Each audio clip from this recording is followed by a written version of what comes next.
여호와의 성전에 서 있는 여호와의 모든 종들아, 여호와를 송축하라. 성소를 향하여 너희 손을 들고 여호와를 송축하라.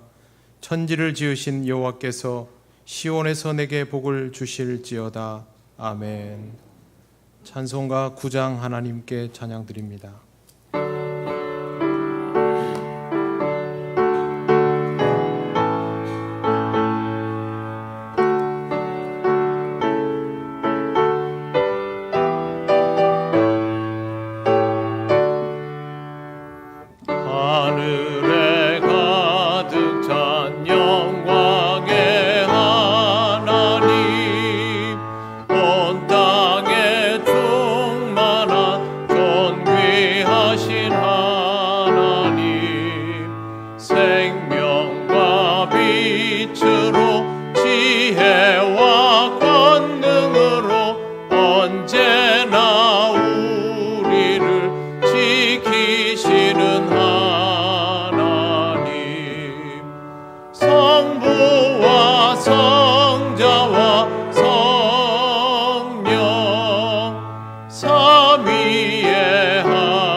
성시교독 42번입니다.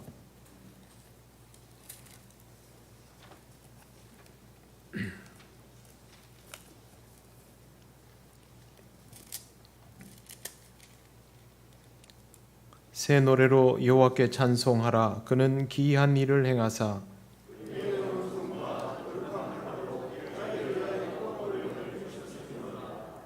여호와께서 그의 구원을 알게 하시며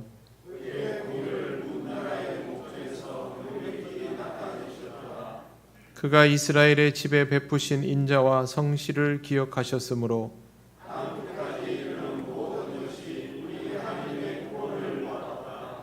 온 땅이여 여호와께 즐거이 소리칠지어다. 수금으로 여호와를 노래하라. 나팔과 호각 소리로 왕이신 여호와 앞에 즐겁게 소리칠지어다.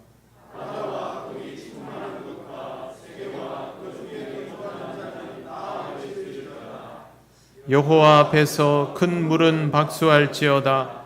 산악이 함께 즐겁게 노래할지어다. 아멘. 나는 전능하신 아버지 하나님 천지의 창조주를 믿습니다. 나는 그의 유일하신 아들 우리 주 예수 그리스도를 믿습니다. 그는 성령으로 잉태되어 동정녀 마리아에게서 나시고 본디오 빌라도에게 고난을 받아 십자가에 못 박혀 죽으시고 장사된 지 사흘 만에 죽은 자 가운데서 다시 살아나셨으며 하늘에 오르시어 전능하신 아버지 하나님 우편에 앉아 계시다가 거기로부터 살아있는 자와 죽은 자를 심판하러 오십니다. 나는 성령을 믿으며 거룩한 공교회와 성도의 교제와 죄를 용서받는 것과 몸의 부활과 영생을 믿습니다. 아멘. 찬송가 42장 하나님께 찬양드립니다.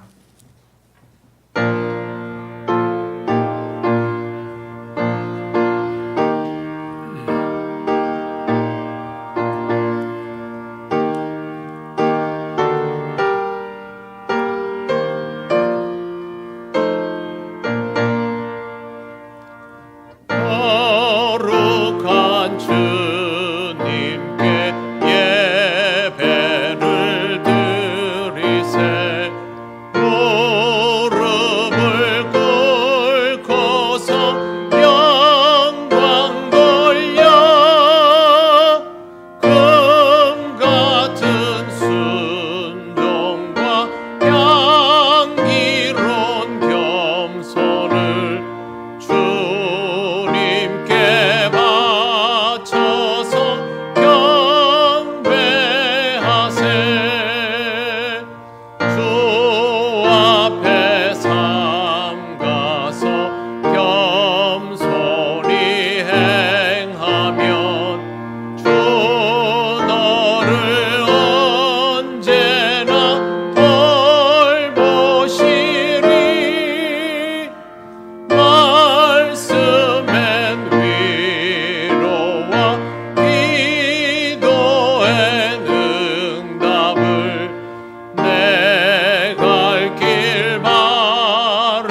언제나 한결같으신 하나님 아버지, 무더운 여름의 끝자락에서 마음을 다하여 예배드리게 하시니 감사합니다.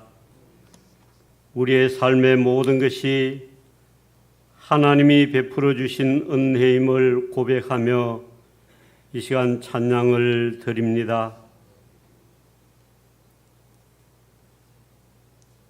지난 한 주간 동안도 우리의 입술의 말과 마음의 묵상들을 생각해 보면 부끄럽기 짝이 없음을 이 시간 고백합니다.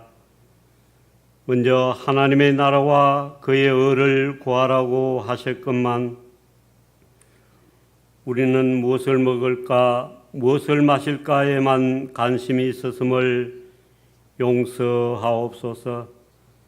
세상의 것들을 염려하고 걱정하며 근심을 했습니다. 전심으로 주님을 향하지 않고 두 마음을 품고 살았음을 용서하옵소서. 사랑의 하나님, 이 나라를 사랑하시어 자유와 주권을 잃어버리고 암울했던 이 민족 위에 강복의 기쁨을 주시고 전쟁의 폐허 속에서도 이 땅을 지켜보아사 복 내려 주심을 감사드립니다. 그러나 지금의 우리의 모습은 물질의 풍요 속에서 주님과의 첫사랑을 잃어버리며 복음의 능력과 사랑의 능력을 잃어버린 우리의 죄된 모습이 아닌지요. 주님, 우리의 죄와 허물들을 용서하여 주옵소서. 이 땅에서 진행되고 있는 하나님의 창조 질서를 망가뜨리고 가정과 교회를 파괴하는 모든 악법들을 막아 주옵소서. 이 땅에 전쟁이 그치게 하시고 하나님의 정의가 물같이 하나님의 공의가 마르지 않는 강같이 흘러넘치며 주님으로 말미암아 소망 있는 나라 되게 하옵소서. 사랑의 하나님, 이제 9월에는 통영교회를 사랑해 주셔서 일꾼을 세우려고 합니다. 그동안 기도로 준비하고 합당한 일꾼을 세워 주옵소서. 오늘도 함께 예배드리기를 원하나 육신의 질고로 가정과 병원에서 치료하며 기도하는 한우와 연로하신 분들의 건강을 지켜주시고 이 시간 동행하는 두옥교회에서 함께 드리는 예배도 하나님의 크신 은혜로 채워 주옵소서.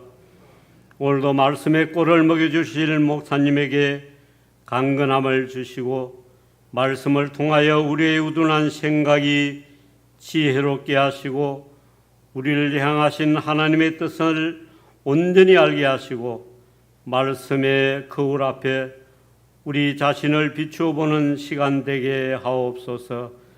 하나님의 말씀을 아멘으로 받아 우리의 삶의 영적 양식으로 삼게 하시고 하나님의 은혜가 풍성하신 예수님의 이름으로 감사 기도 올리옵나이다.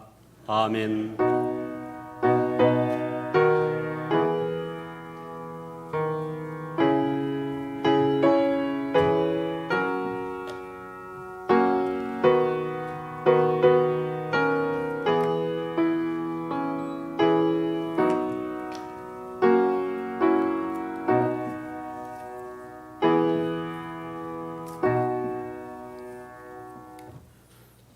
하나님 말씀 시편 128편 1절에서 6절입니다.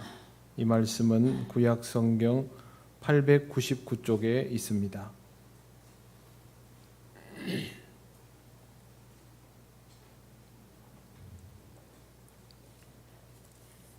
시편 128편 1절에서 6절 말씀을 봉독합니다. 여호와를 경외하며 그의 길을 걷는 자마다 복이 있도다. 내가 내 손이 수고한 대로 먹을 것이라. 내가 복되고 형통하리로다. 내 집 안방에 있는 내 아내는 결실한 포도나무 같으며 내 식탁에 둘러앉은 자식들은 어린 감람나무 같으리로다. 여호와를 경외하는 자는 이같이 복을 얻으리로다. 여호와께서 시온에서 내게 복을 주실지어다. 너는 평생에 예루살렘의 번영을 보며 내 자식의 자식을 볼지어다. 이스라엘에게 평강이 있을지로다. 아멘. 기도드리겠습니다. 거룩하신 하나님, 은혜를 감사합니다. 오늘도 부족한 종을 통하여 전해지는 이 말씀이 온전히 하나님의 말씀으로 선포되게 하시고 하나님의 뜻을 깨닫는 우리 모두가 되게 하옵소서. 예수님 이름으로 기도드립니다. 아멘. 오늘 우리가 읽은 말씀 앞에 보면 성전에 올라가는 노래라고 쓰여져 있습니다. 성전에 올라가는 이유는 하나님을 만나기 위해서입니다. 하나님의 백성은 성전에 올라가서 대제사장을 통하여 하나님께 제물을 드리고 제사를 행했습니다. 하나님 앞에서 제사를 드릴 때마다 하나님의 백성은 성전에 올라갑니다. 그런데 이것은 제사하는 사람이 마음대로 정하는 것이 아니라 그 제사를 받으시는 하나님께서 정하여 주시고 가르쳐 주신 대로 행하는 것이었습니다. 하나님은 모세를 통하여 백성에게 제사를 가르쳐 주셨습니다. 백성이 원하는 방식이 아니라 하나님께서 알려주신 그대로 하나님을 만나는 것이 성전을 통하여 이루어졌던 것입니다. 죄가 만연할수록 사람들은 하나님에게서 멀어져 갔고 하나님이 가르쳐 주신 제사의 의미도 잊혀져 갔습니다. 하나님은 하나님을 잊어가는 백성을 살리고자 독생자 예수 그리스도를 이 땅에 보내셨습니다. 그렇게 하여 하나님의 자녀된 권세가 회복되었고 우리는 하나님을 향하여 다시 나아갈 수 있게 되었습니다.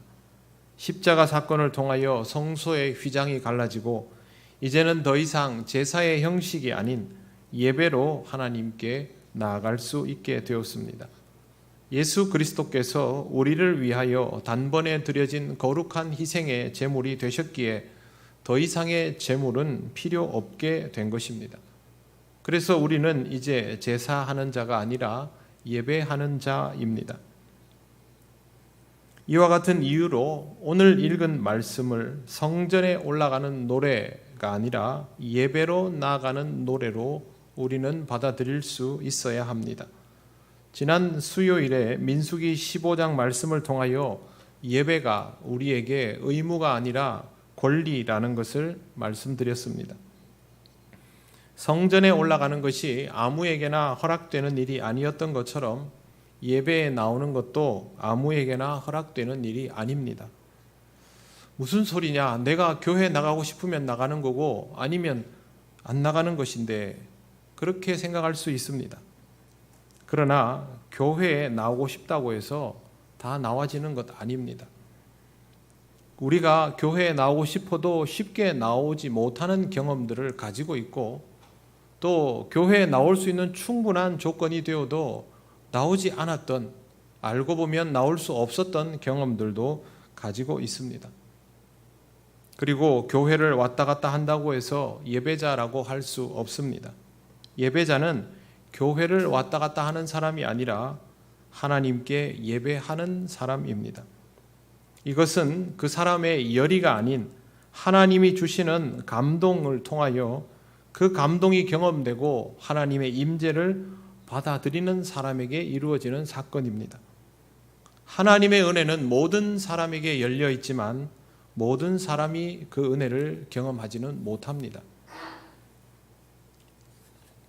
하나님의 은혜 속에서 그 은혜에 대한 사모함을 가지는 사람만 예배자가 될 수 있습니다. 그래서 예배자는 권리의 상태에 있는 것입니다. 의무라는 것은 권리를 제대로 이해하는 사람이라야 바르게 이행할 수 있습니다. 신앙생활을 함에 있어서 예배에 대하여 권리인 것을 깨닫지 못하는 자는 의무도 제대로 이행할 수 없는 것입니다. 성전에 올라가는 사람은 성전을 보수하러 올라가는 사람이나 성전으로 심부름을 가는 사람이 아니라 하나님을 만나러 가는 사람입니다. 그래서 예배자입니다. 시편 기록자는 매우 분명하게 이런 예배자를 다음과 같이 표현하고 있습니다. 1절을 보십시오. 여호와를 경외하며 그의 길을 걷는 자. 여호와를 경외하는 것이 예배자의 출발점입니다. 예배를 드리는 나의 위치와 예배를 받으시는 하나님의 위치를 분명하게 이해하고 있는 것이 예배자에게는 절대적으로 우선되어야 합니다. 예배를 드리는 것은 우리이지만 이 예배는 우리 뜻대로가 아니라 하나님 아버지께서 가르쳐 주신 대로 아버지의 뜻대로 드려지는 것입니다. 그러니 여호와 하나님을 향한 경외가 반드시 우선되어야 합니다. 예배자가 되려면, 예배자로 살아가려면 항상 하나님 앞에서 태도를 분명하게 하시기를 바랍니다. 이것을 위해서 해야 하는 것이 하나님께서 제시하는 길을 가는 것입니다. 시편 1편 1절을 여러분 잘 아실 겁니다. 복 있는 사람은 악인의 꾀를 따르지 아니하고 죄인의 길에 서지 아니하며 오만한 자의 자리에 앉지 아니하고 오직 여호와의 율법을 즐거워하며 그 율법을 주야로 묵상하는도다. 예배자의 태도는 이런 것입니다. 악인이 되지 않기 위해서, 죄인이 되지 않기 위해서, 오만한 자가 되지 않기 위해서 끝까지 자신이 하나님 앞에 서 있어야 할 자리를 잊지 않는 것입니다. 신앙이 좋은 사람은 완벽한 사람이 아닙니다. 잘못을 저지르면 회개하고 실수가 습관이 되지 않도록 하며 다른 사람들로부터 존경받고 인정받고 추앙받아도 하나님 앞에서 작은 자인 것을 잊지 않는 사람입니다. 이런 겸손한 사람을 하나님께서 어찌 복 주시지 않겠습니까? 이런 이유로 시편 기자는 예배자가 받을 복을 이렇게 노래했던 것입니다. 평소에 우리는 여호와를 경외하며 그의 길을 걷는 자라는 표현을 생활의 측면에서만 보려 하였습니다. 물론 신앙은 생활로 드러나야 하니 그렇게 보는 것이 틀리지 않았습니다만 처음에 말씀드린 것처럼 이 본문은 성전에 올라가는 자의 노래, 즉 예배자의 노래입니다. 그러니 여호와를 경외하며 그의 길을 걷는 것의 출발점은 하나님 앞에 예배자로 서는 것부터입니다. 예배만 드리는 사람이 아니라 신앙의 기본인 예배가 되어 있는 사람을 뜻합니다. 여러분은 신앙의 기본인 예배가 이루어지는 사람이어야 합니다. 그래야 내 삶이 그 다음 단계로 나아갈 수 있고 한순간 한순간을 하나님의 자녀로 살아가는 것이 아니라 꾸준히 하나님의 자녀로서의 길을 갈 수 있는 사람이 됩니다. 이제 2절을 한번 보십시오. 2절에서부터는 예배자가 받을 복이 무엇인가를 알려주고 있습니다. 내가 내 손이 수고한 대로 먹을 것이라 내가 복되고 형통하리로다. 손이 수고한 대로 먹을 것이다 라는 말은 수고하는 것이 헛되지 않을 것이다 라는 뜻입니다. 우리가 잘 알고 있는 것처럼 이 세상은 수고한 만큼의 결실을 그대로 누릴 수 있는 것이 아닙니다. 모든 사람이 정직하고 성실하고 그렇지는 않지요. 그렇기 때문에 노력하지 않고도 결실을 얻으려는 사람들이 있고 그들에 의해서 노력하고도 결실을 얻지 못하는 사람들이 생깁니다. 그리고 그들이 우리일 수도 있고 이미 우리이기도 합니다. 그런데 하나님을 예배하는 자는 그 수고가 헛되지 않도록 하신다는 것입니다. 즉 하나님께서 예배자의 삶을 보호하신다라는 말입니다. 만약 그 사람이 아직 예배자로서의 면모를 갖추지 못했다면 하나님은 그 사람이 예배자가 되도록 역사하실 것입니다. 어쩌면 삶이 더 힘들고 어렵고 불편할 수도 있습니다. 그런데 이 사람이 예배자로서의 상황을 갖추어 가고 있다면 하나님은 그 사람을 만나시기 위해서 그 사람의 삶을 오히려 지탱해 주실 것입니다. 그러니 수고한 만큼의 결실을 보장받을 수 있는 것이죠. 수고한 만큼의 결실을 보장받고 싶다면 더더욱 예배자여야 합니다. 사람들은 이렇게 생각합니다. 수고한 만큼의 결실을 얻고 난 이후에 예배자가 되어야지. 그러나 순서가 잘못되었습니다. 예배자로서 삶을 하나님께 먼저 내어드리고 하나님의 보호 아래 있기를 원하여 하나님과의 만남을 통해서 하나님의 보호 아래 있는 것이 우선되어야 그 사람의 삶이 수고한 만큼의 결실을 보장받는 겁니다. 그러니 내가 원하는 것을 이루고 난 이후에 라고 하지 마시고 하나님을 통하여 내게 필요한 것들을 이루어 갈 수 있다라고 분명히 알고 계셔야 합니다. 이것을 거꾸로 하다 보면 어쩌면 여러분은 일평생 하나님 앞에서 온전한 예배자의 모습을 갖추지 못한 채로 살아갈 가능성이 아주 높습니다. 지금 이 시대의 그리스도인들이 예배자의 모습을 갖추지 않고 신앙생활을 하려는 경우가 참 많지요. 바로 이 이유 때문입니다.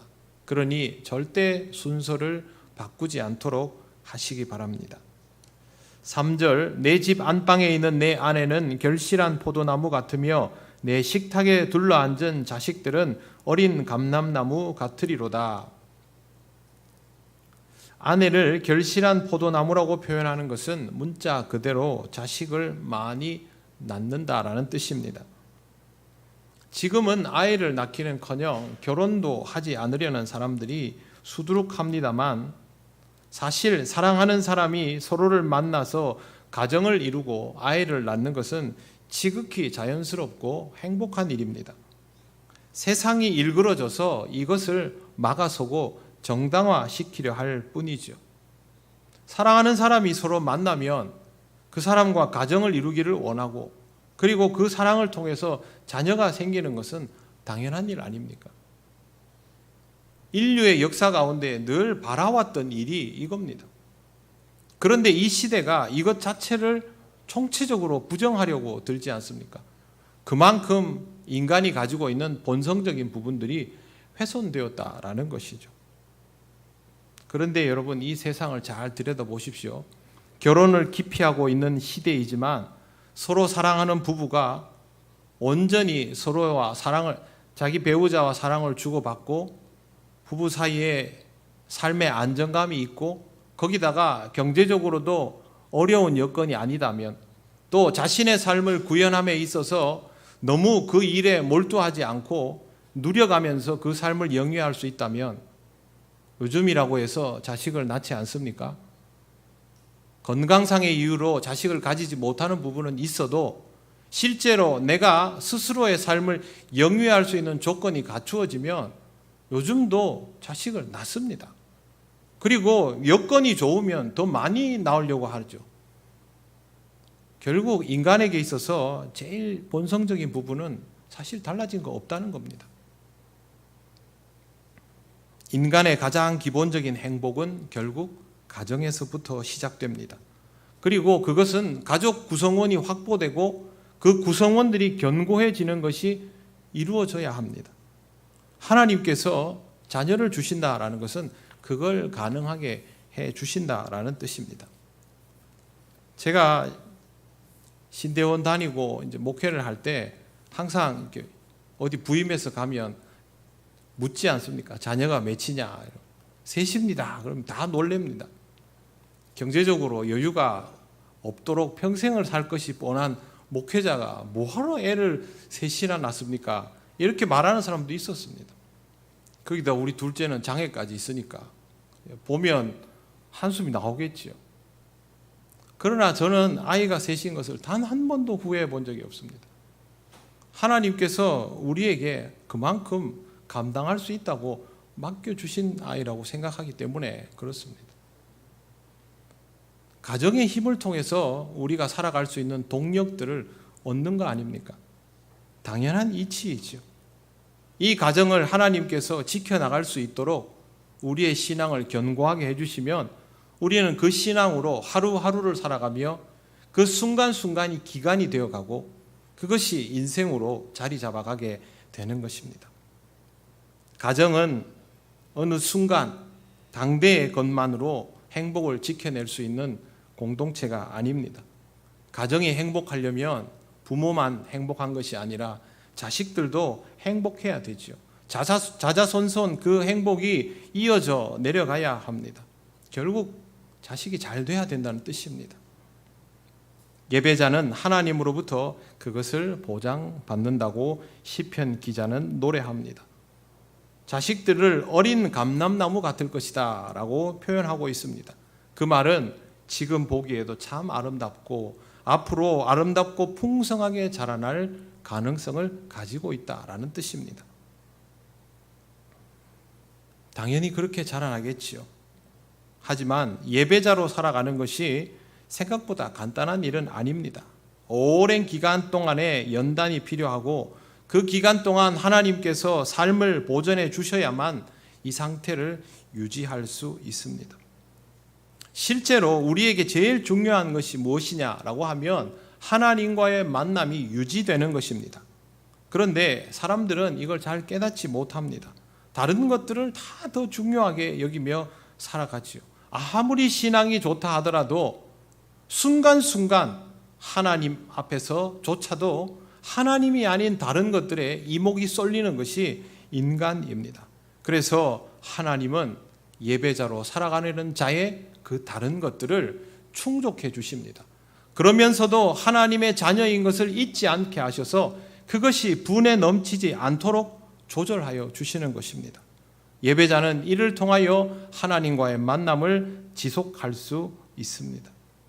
하나님께서 왜 우리에게 필요한 것들을 주실까? 우리가 원하는 것들에 대해서 왜 채워주실까? 그래서 살아가다 보면 마치 물질이 복인 것처럼, 물질이 응답인 것처럼 그렇게 생각해 버리는 경우도 많습니다만, 방금 설명드린 것 같은 그 이유 때문입니다. 우리가 예배자로, 하나님을 믿는 자로 잘 살아갈 수 있도록 그것을 채우시는 것이죠. 그게 목적은 아닙니다. 예배를 드리는 사람, 올바른 예배자는 이 의미를 이미 알고 있습니다.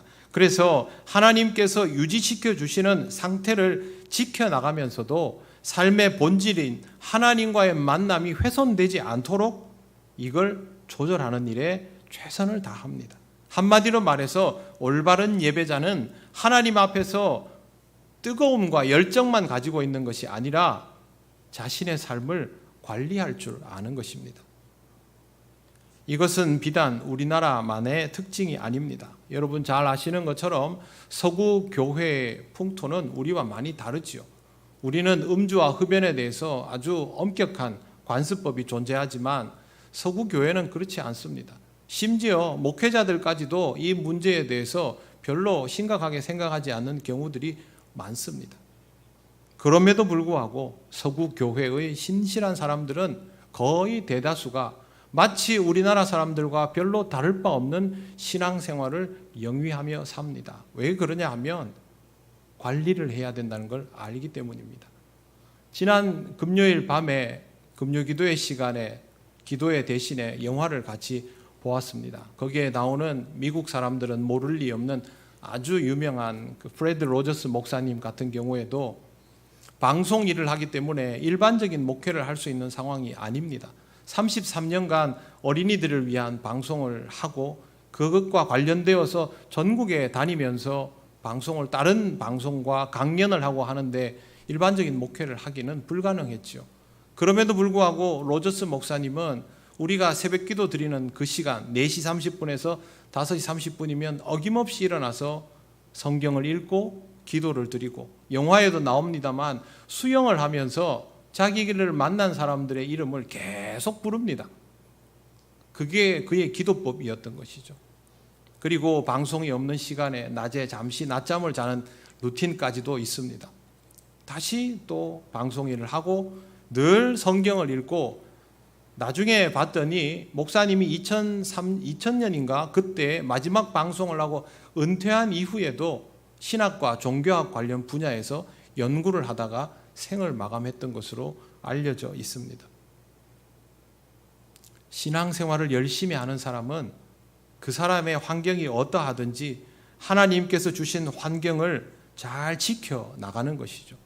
하나님은 당연히 그 예배자의 손이 수고한 대로 먹을 수 있도록, 그 풍성함을 통하여 가정을 안전적으로 지켜나갈 수 있도록 그렇게 역사하시는 것입니다. 시편 기자는 너무도 당연하다 생각하여 4절에 보면 이렇게 노래하고 있습니다. 여호와를 경외하는 자는 이같이 복을 얻으리로다.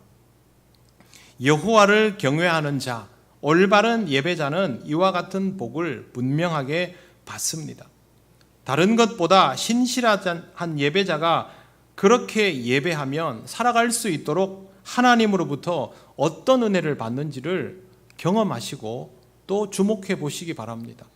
여러분이 올바른 예배자이면 여러분이 이 사건을 직접 경험할 것이고, 여러분 옆에 올바른 예배자가 있다면 올바른 예배자가 되고 싶어하는 여러분의 눈에 이런 사건은 보이게 되어 있습니다. 그러므로 경험하시고 주목하여 보시기를 바랍니다. 한 번 더 말씀드리지만, 내가 원하는 것들을 받고 싶어서 예배자가 되려고 하지는 마십시오.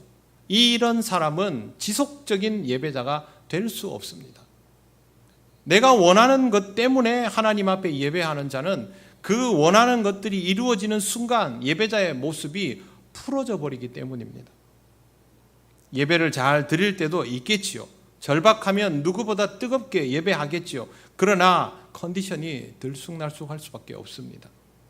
그런 예배자는 되지 마시고 상황과 조건에 대한 흔들림을 줄여가는 예배자가 되시기를 바랍니다.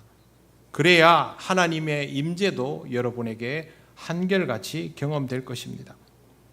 당연한 이야기지만 훌륭한 예배자의 가정에서 자라난 자녀는 무엇보다 좋은 예배자가 될 가능성이 높습니다. 하나님께서 그 가정이 복되고 형통하게 하는 것을 당대에 그치게 하시지 않고 계속 이어가게 하시기 때문입니다. 5절 보십시오. 여호와께서 시온에서 내게 복을 주실지어다. 너는 평생에 예루살렘의 번영을 보며. 이 말씀에서 보아야 할 두 개의 단어는 평생과 예루살렘의 번영입니다. 하나님께서 올바른 예배자에게 한순간이 아니라 지속적인 복을 주시기 위해서, 상황과 환경을 맞추어 주시기 위해서 그가 살아가는 터전 자체를 번영하게 하신다는 것을 알 수 있습니다. 예루살렘이 완벽할 리가 없지요.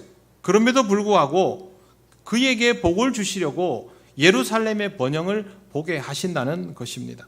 우리 중에 올바른 예배자가 있으면 그 예배자로 인하여 그의 터전인 우리 교회가, 그 사람의 일터가 번영하게 되는 것을 볼 수 있다는 말입니다. 신실한 예배자 한 사람이 소속된 직장이 그 예배자로 인하여 지켜질 수 있다는 생각을 해보셨습니까?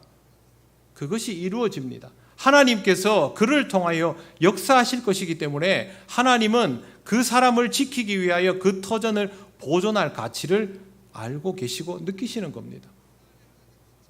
하나님은 소돔에 의인 10명만 있어도 성읍 전체를 남겨두시겠다고 하셨습니다. 예레미야 5장 1절에는 이렇게 되어 있습니다. 너희는 예루살렘 거리로 빨리 다니며 그 넓은 거리에서 찾아보고 알라. 너희가 만일 정의를 행하며 진리를 구하는 자를 한 사람이라도 찾으면 내가 이 성읍을 용서하리라. 의인 한 사람만 있어도 성읍을 용서하시는 이가 하나님입니다. 그 사람 때문에 주변이 모두 심판의 유예를 경험하는 것입니다. 우리 교회가 지켜지는 것은 우리 중에 올바른 예배자가 있기 때문일 것이고, 우리 교회가 올바른 예배자로 차고 넘치게 될수록 하나님은 우리 때문에 이 도성을 지켜주실 것입니다. 물론 그 중에는 자기가 잘해서 착각하는 줄 아는 사람도 있겠죠. 그러나 올바른 예배자는 겸손한 사람입니다. 어쩌면 자신이 올바른 예배자라는 생각을 하지 못할 가능성이 높습니다. 그럼에도 불구하고 하나님은 그를 통하여 우리 교회를, 이 도성을 지키시는 분이십니다. 이 일은 하루 이틀의 일이 아니라 일평생의 일이 됩니다. 올바른 예배자는 평생 동안 하나님께서 주시는 평안을 경험하며 살아가게 되는 것이죠. 일평생 하나님이 주시는 평안을 누리며 내가 살아가고 있는 터전의 번영을 보고 싶다면, 물론 이 사람은 이미 그것이 목적이 아니겠지만 먼저 올바른 예배자가 되시기를 바랍니다. 6절을 보십시오. 내 자식의 자식을 볼지어다. 이스라엘에게 평강이 있을지로다. 자식의 자식을 본다는 말은 멸족당하지 않는다는 뜻입니다. 고대 사회는 뜻하지 않은 전쟁으로 순식간에 나라가 사라지고 가문이 사라지고 멸족당하는 일이 허다했습니다. 지금은 다른 방식으로 또 이와 같은 일들이 소리 없이 이루어지기도 합니다. 우리의 미래는 우리 마음대로 보존할 수 없는 것입니다. 그럼에도 불구하고 올바른 예배자는 그렇게 되지 않도록 하나님께서 보호하십니다. 그런데 지금 시편 128편의 말씀을 우리가 이렇게 보고 있으면 좀 다 눈에 보이는 것, 물질적인 것, 물리적인 것 이런 것 위주로 보게 되지 않습니까? 그러나 이 말씀을 그렇게 보지 마시고 조금 더 신앙적으로 보십시오. 단순히 멸족당하지 않는다라는 수준을 넘어서서 신앙적으로 끊기지 않는다는 뜻으로 이해해야 됩니다. 술과 담배를 심하게 하는 남편의 건강을 염려하던 한 여인이 야소교를 믿으면 술, 담배를 끊을 수 있다라는 말을 듣고 남편에게 예수를 믿자고 강권을 했습니다. 이 일은 경북 안동에서 한 115년 전 그때 있었던 일입니다. 집에서 20리 떨어진 지역에 부흥 집회에 참석했던 남편은 술, 담배를 끊고 그리스도인이 되었을 뿐만 아니라 초가집 3칸을 구해서 1909년에 교회를 세웁니다. 이 교회가 도산서원이 멀지 않은 안동 예안의일에 있는 의일교회입니다. 여러분 잘 아시다시피 안동은 유림이 굉장히 강한 곳이죠. 그 중에도 도산서원이 있는 동네는 더합니다. 예전에 제가 안동에서 자랐으니까요. 청년부 수련회 같은 걸 하러 가거나 성경학교를 하고 지나가다가 보면 굉장히 특이한 풍경을 봅니다. 지나가던 사람이 동네 어른을 만나면 그 자리에서 신발을 벗고 그 신발 위에 올라서서 이렇게 딱 그대로 쪼그리고 앉아서 큰절을 합니다. 그러면 큰절을 맞은편에 오던 어른이 받아주고 다시 그 길을 지나갑니다. 우리처럼 이 정도 배꼽 인사하는 그런 수준이 아닙니다. 그런 동네에 매일 술, 담배만 하던 사람이 교회를 어느 날 세운 것입니다. 세월이 흘러 그 지역 초대교회 사람들에게 이분은 존경과 신망을 얻는 장로님으로 그렇게 알려지고 살게 되었습니다. 이분이 바로 김충서 장로님입니다. 그리고 그의 장남 명술은 의일교회의 2번째 장로가 되었습니다. 이분은 벼농사를 지었는데 추수 때가 되면 탈곡도 하기 전에 논바닥에서 10분의 1을 먼저 나누어서 하나님께 바친 것으로 일화가 전해지는 사람입니다.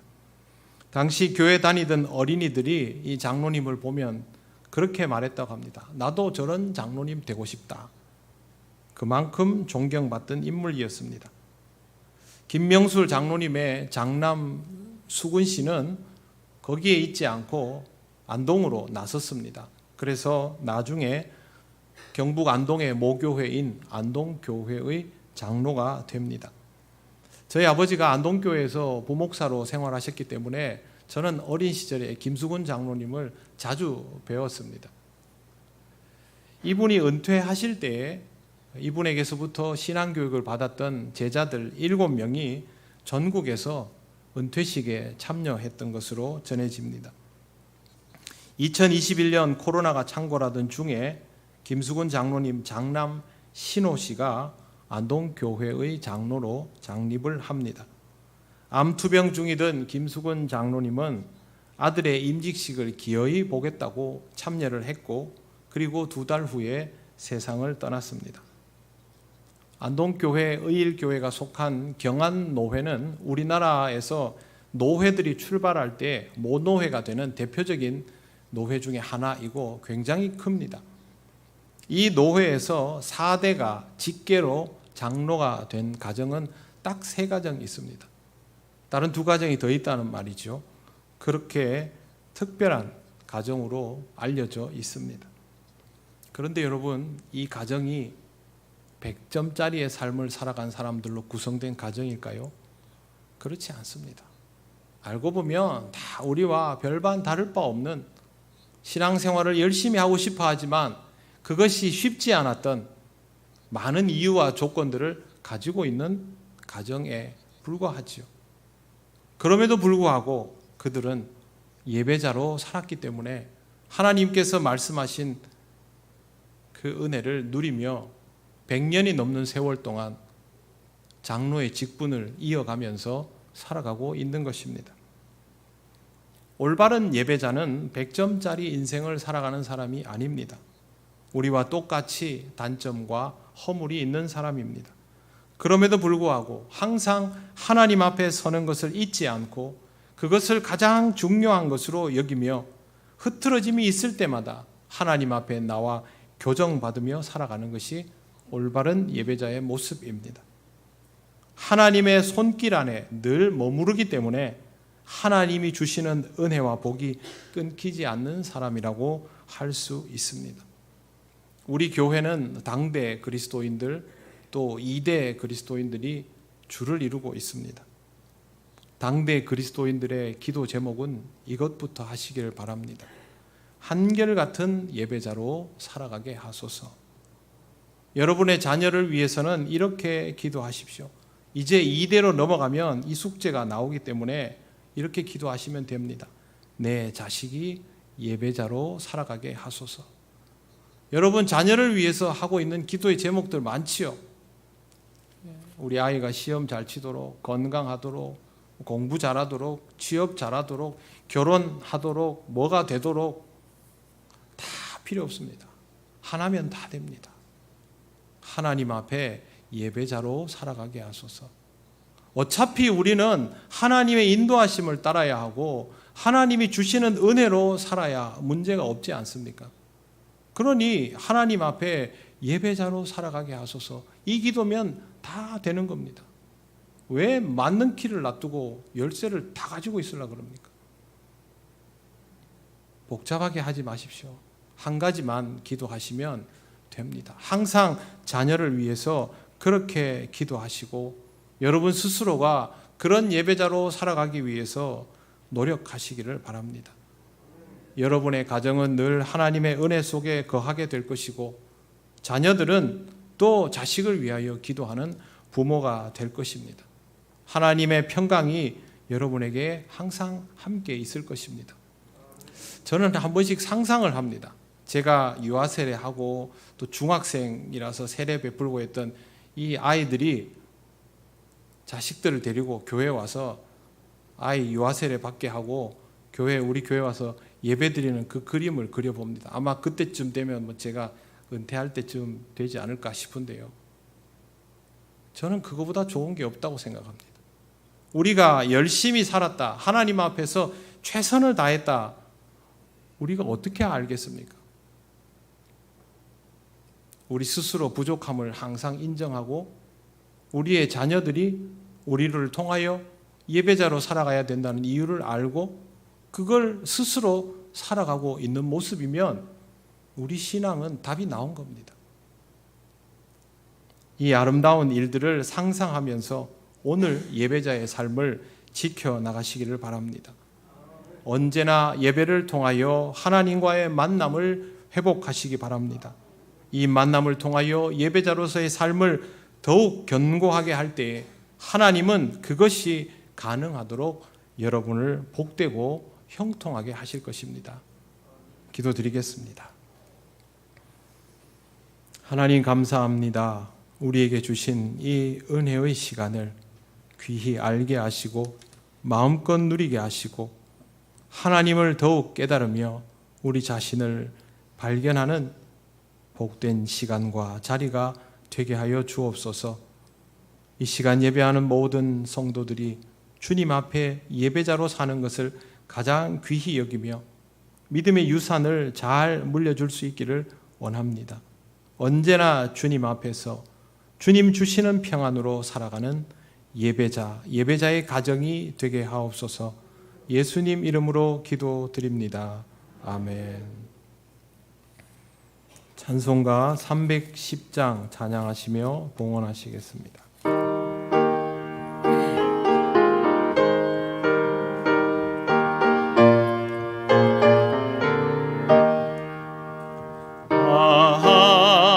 하나님의 은혜로 있을 데 없는 자 왜 구속하여 주는지 난 알 수 없도다. 내가 믿고 또 의지함은 내 모든 형편 아시는 주님 늘 보호해 주실 것을 나는 확실히 아네. 왜 내게 굳센 믿음과 또 복음 주셔서 내 맘이 항상 편한지 난 알 수 없도다. 내가 믿고 또 의지함은 내 모든 형편 아시는 주님 늘 보호해 주실 것을 나는 확실히 아네.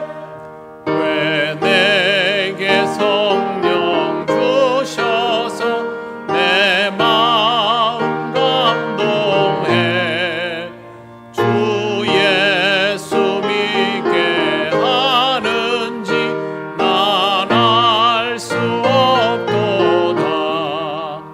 내가 믿고 또 의지함은 내 모든 형편 아시는 주님 늘 보호해 주실 것을 나는 확실히 아네.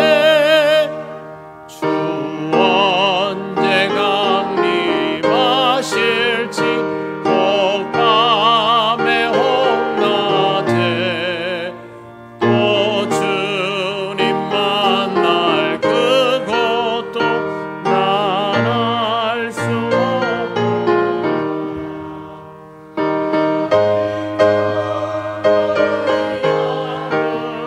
내 모든 형편 아시는 주님 늘 보호해 주실 것을 나는 확실히 아네.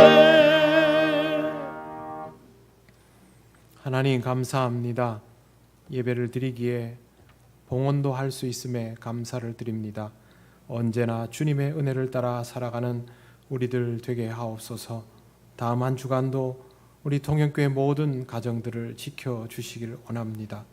경제적으로 참 어려운 시절이오니 물질로 인하여 시험 들지 않게 하시고 하나님 주신 것을 귀히 사용하는 지혜도 주옵소서. 감사드리며 예수님 이름으로 기도드립니다. 아멘.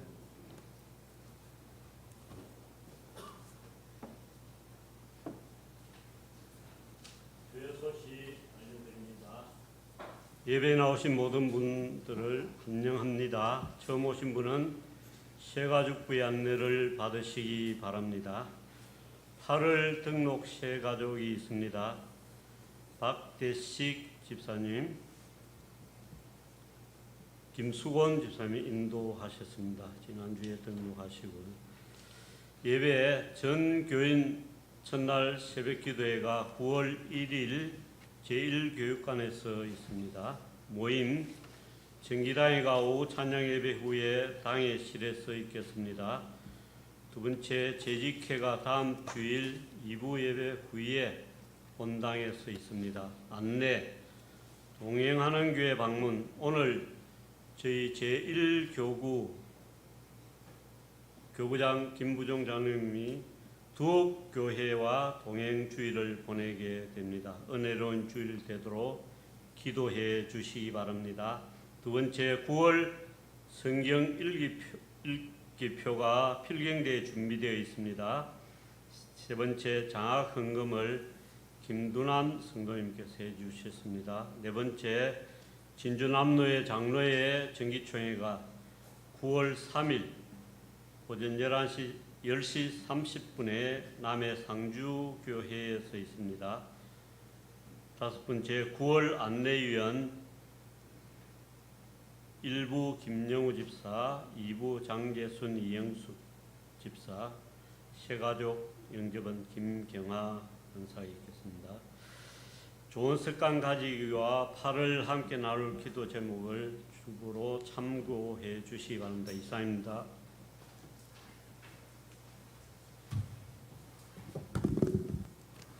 네, 이제 동행하는 주일 이 프로젝트가 세 번째 교구이지요. 아직 한 교구가 남아 있습니다. 오늘은 18명이 갔습니다. 아마 그 교회 교인들보다 한 두세 배는 될 텐데요.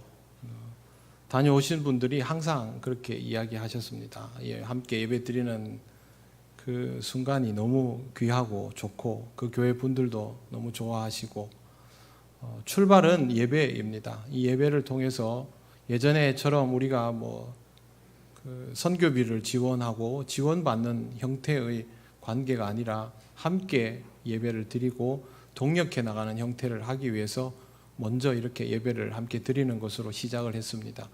오늘 1교구 동행하는 주일 위해서 여러분 기도해 주시고 돌아올 때까지 기도해 주시기 바랍니다. 그리고 앞으로 이 사업이 하나님께서 원하시는 길로 잘 갈 수 있도록 기도하시고 여러분들도 적극적으로 동참을 해 주시기 바랍니다.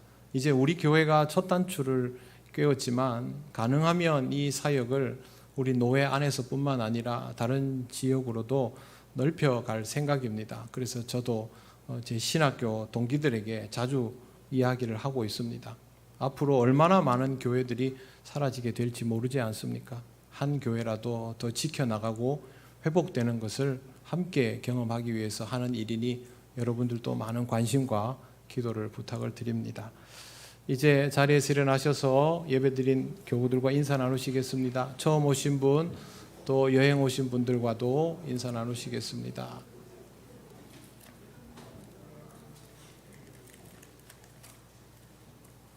찬송가 635장 주기도문 찬양 드립니다.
우리 주 예수 그리스도의 크신 은혜와 하나님 아버지의 놀라우신 사랑과 성령님의 교통하시고 인도하여 주심이 하나님 앞에서의 자리를 기억하며 예배자로 살아가며 하나님 주신 은혜와 평강을 누리기를 원하는 이 시간 예배하는 권속들 위해 영원토록 함께 하시기를 간절히 축원하옵나이다. 아멘.